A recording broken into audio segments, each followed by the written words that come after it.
ॐ नमनि गमगम्याय पुरुषोत्तमरूपिणे करुणापूर्णनेत्राय ओंकाराय नमो नमः। प्रवचन श्री भगवानी एकमात्र सकलेर प्रशासक। मर्मानुवाद।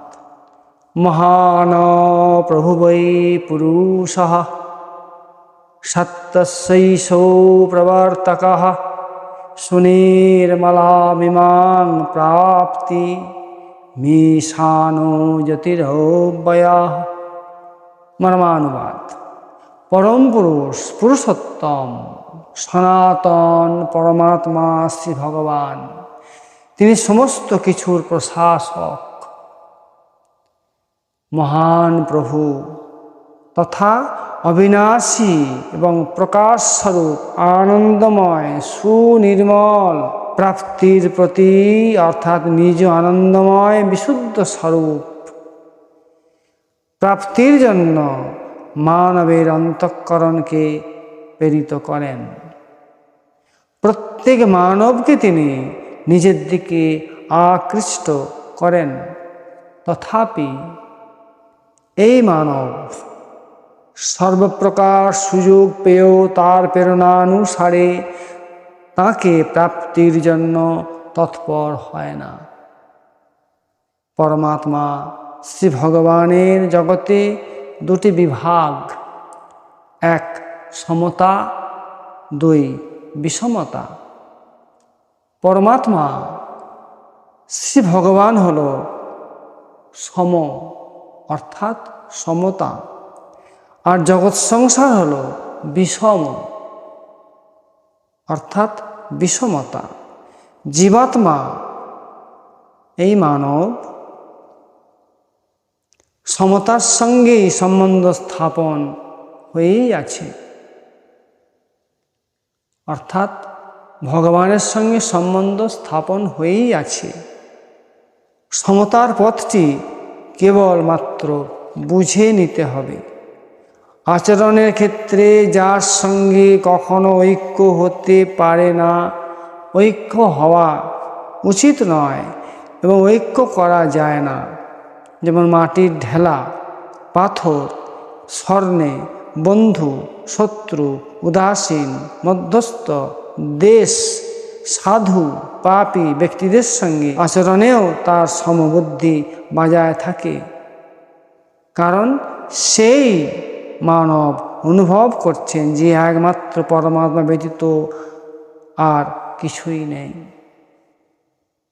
শ্রীমদ্ ভগবদ গীতায় ৬ষ্ঠ অধ্যায়ে ৯ম মন্ত্রে শ্রী ভগবান বললেন, সুহীন মিত্যার্জুদাসীনা মধ্যস্থদেশবন্ধুষু সাধুষুপি চ পাপেষু সমবুদ্ধি বিশেষ্যতে। হে পার্থ, সুহৃদ, মিত্র, শত্রু, উদাসীন, মধ্যস্থ, দেশ এবং বন্ধু, ধর্মাত্মা এবং পাপীদের উপর যিনি সমভাব রাখেন তিনি প্রকৃতপক্ষে শ্রেষ্ঠ। যেমন বরফ, যেমন সর্বত্র বরফ পড়ে থাকলেও সেই বরফ কী করে অদৃশ্য থাকবে? বরফের পিছনে বরফ রাখলেও বরফই দেখাবে।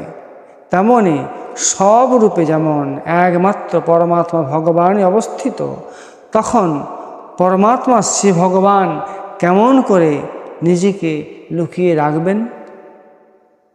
কোথায় লুকাবেন আর কার পিছনেই বা লুকাবেন? কেননা এক পরমাত্মা ভগবান ব্যতীত আর কোনো অস্তিত্ব নাই। পরমাত্মা শ্রী ভগবানের শরীর ও শরীরই সৎ অসৎ, জড় ও চেতন, ঈশ্বর, জগৎ, সগুণ, নির্গুণ, সাকার, নিরাকার ইত্যাদি কোনো ভেদাভেদ নাই। সেই একের মধ্যে বহুর প্রকাশ এবং বহুর মধ্যেও সেই একেরই প্রকাশ বিরাজমান। এটি বিচার বিবেচনার বিষয় নয়, এটি হলো শ্রদ্ধা বিশ্বাসের বিষয়। অতএব সবই পরমাত্মা শ্রী ভগবান।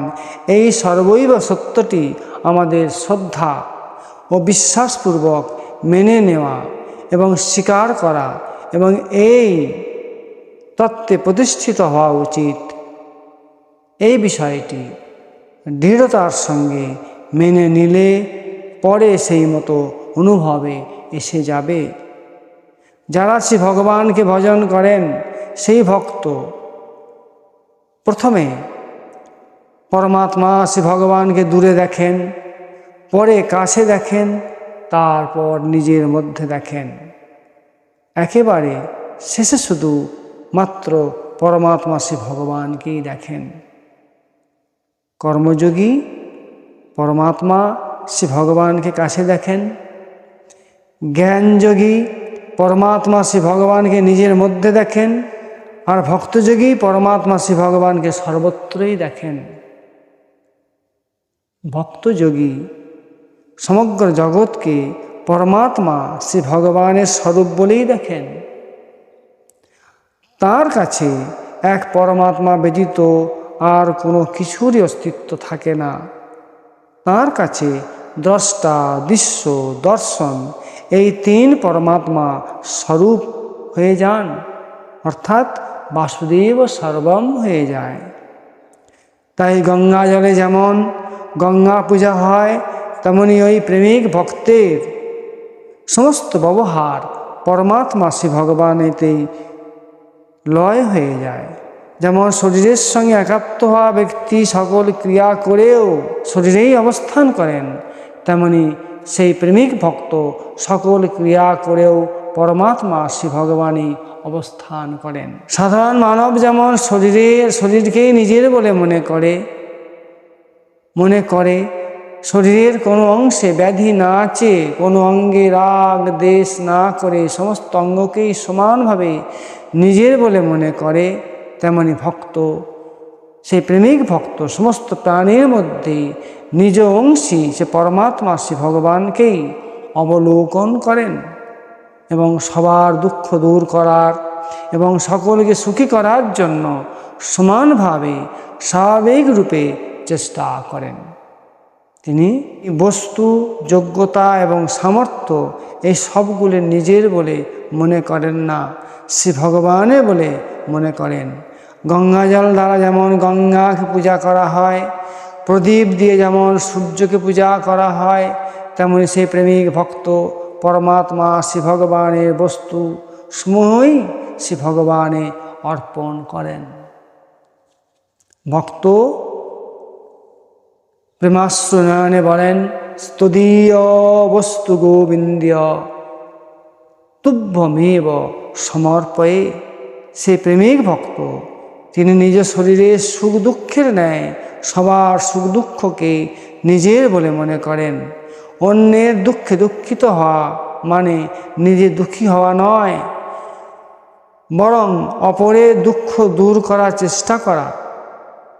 তেমনি নিজে সুখী হওয়ার জন্য অপরের দুঃখ দূর করা নয়, তাকে করুণা করে সুখী করার চেষ্টা করা। তাৎপর্য হলো নিজ সুখ ভোগ করা নয়, অন্যের দুঃখ দূর হওয়ায় সে সুখী হয়েছে। আমাদের একাদশ ইন্দ্রিয়ের মধ্যে চোখ এবং পায়ের প্রভেদ হলো এই যে চোখ দিয়ে দেখা হয় আর পা দিয়ে চলা হয়। চোখ হলো জ্ঞানেন্দ্রিয় আর পা হলো কর্মেন্দ্রিয়। এত পার্থক্য থাকা সত্ত্বেও অভিন্নতা হলো এই যে পায়ে কাঁটা ফুললে চোখে জল আসে, আর চোখে বালি পড়লে পা টলমল করে ওঠে। এর তাৎপর্য হলো যে আমরা শরীরকে জগৎ সংসার থেকে এবং জগৎ সংসারকে শরীর থেকে পৃথক করতে পারি না। তাই আমরা যদি শরীরের জন্য পরোয়া করি, তাহলে তেমনভাবে জগতের জন্য পরোয়া করতে হয়। আর যদি জগৎ সংসারকে গ্রাহ্য না করি, শরীরকে গ্রাহ্যের মধ্যেও আনা উচিত নয়। এই দুটি কথার মধ্যে একটি যদি মেনে নেওয়া হয়, তাহলে সেটি হবে যথার্থ মুক্তির সন্ধান। জয় শ্রীকৃষ্ণ।